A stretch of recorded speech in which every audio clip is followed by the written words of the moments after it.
Stop. Thank you, partners. All right. So, if you just understand what makes people rich are assets, what makes people poor, liabilities. Really that simple. So,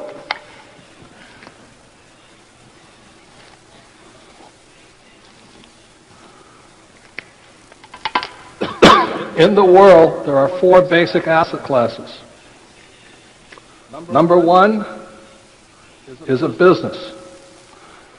This is what makes the richest people in the world rich. Today, we have 18 and 19-year-old billionaires. This guy Zuckerberg, who started Facebook, guys who started Google, Jobs, who created Apple. All never finished school, but this is the number 1 asset. Number 2 is real estate. This property is real estate. Buildings outside, houses are real estate. Number 3, paper, also called derivatives. Papers could be savings, stocks, bonds, mutual funds, ETFs. Okay?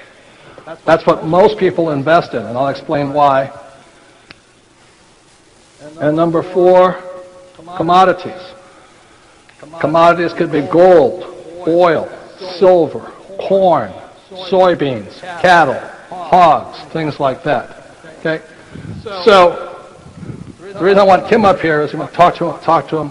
When Kim and I, every year, at the start of the new year, instead of arguing about money, we talk about how many more assets we're going to create for the year.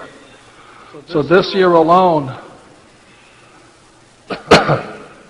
we're starting 2 new businesses.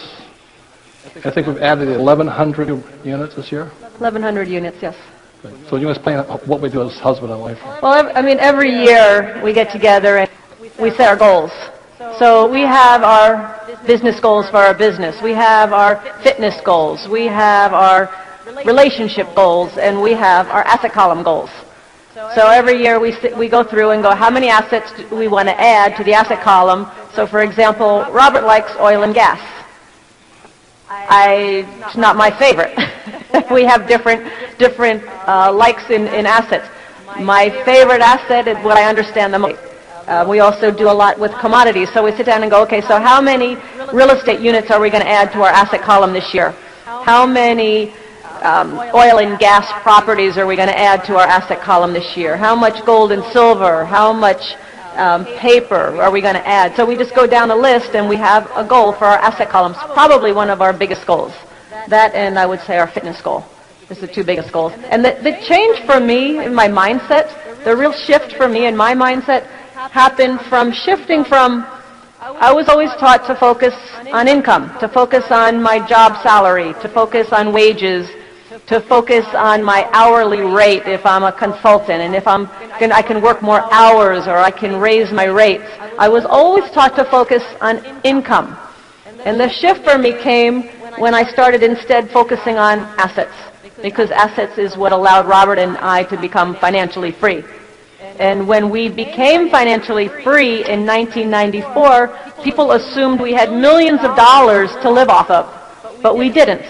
We had $10,000 a month from our assets that went into our income column, so $10,000 a month from our assets, but our expenses, our living expenses, were only $3,000 per month. So at that point, we were financially free. And that was the difference, shifting from focusing on income to focus on assets. So please take a moment and discuss with the person sitting next to you. See, the point here is this. I don't care if we're in the Czech Republic, if we're in Europe, or if we're in Japan, South America. These are the 4 basic assets. And whichever one you like the most. I love business. I love starting businesses. I enjoy it. I also love real estate. I actually like paper because I have millions of shares of stock. But it's millions of shares of stock of my company I took public, or Kim and I did, through what's called an IPO, initial public offering. We started a silver mine in South America, a gold mine in China, And then we just now started a copper mine in Argentina. Because I am an entrepreneur, but that's all business. And then we have commodities such as oil. I like oil because every month a check comes in. I don't invest in oil stocks. I want the oil production. We own the oil well. And all of you can do the same thing, no matter where you live today. And you know, of course, our whole thing is financial education. And so Robert was investing in oil and gas, and I didn't really know much about it. I wasn't all that interested. And so just a couple months ago, he and I flew to an oil field in California, of which we own a percentage of, and actually spent several hours learning, talking to engineers, talking to the people who are running it, understanding where it goes, how it works. And actually now I've become a lot more interested because I increased my education about oil and gas. But until that time I had very little interest, and of course when we put some money into it, I get real interested. So the education never ends. I started in oil in 1966. So I've been in oil for much of my life. That's why I enjoy it. But the point here is this: I would say this is the hardest. Yeah. To be an entrepreneur, to have more than 500 employees, this is the hardest. This is the next hardest. It takes the next intelligence because it's about debt. You have to learn to handle debt. You have to learn to manage people, laws, and things like this. Paper is relatively easy to get into. That's why most people are in it. And commodity is a little tougher. So this, I would say, is the easiest to get into. But this is the smartest one. So you have, thank Mr. Poliak for being here today, of ZFP, because his company teaches people to be entrepreneurs, to be business owners. It's a different mindset. So the point here is this: you can do anything you like. But the question is, which are you most interested in? I am most interested in this. Okay. Second this, third this, fourth this. But we have all four. Some people have zero.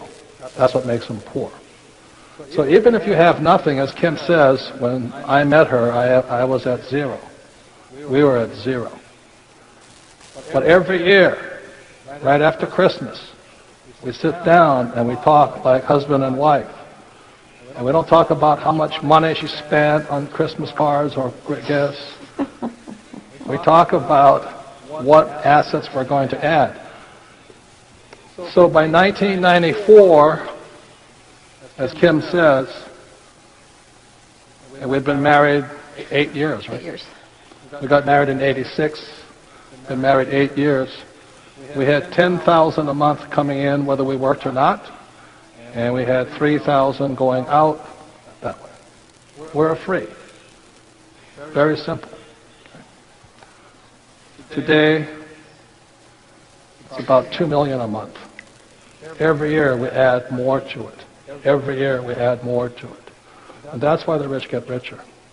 I don't want a job because it would interfere with my getting rich.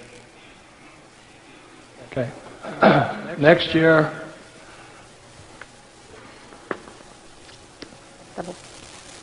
goal is $4 million a month.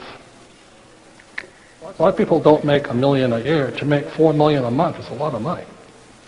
But you can do it if you work at it slowly but surely, slowly but surely.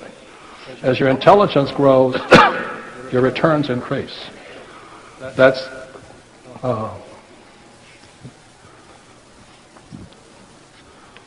this unfair advantage number 5 in this book is called the law of compensation. That I'm doing the same thing. We have never changed. This, the same. Only thing that's increased are the zeros. And 10 years from now, maybe $100 million a month.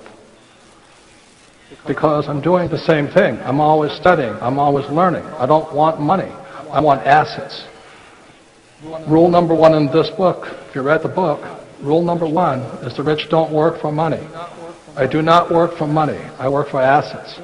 As soon as I can create an asset, I'm on to the next one.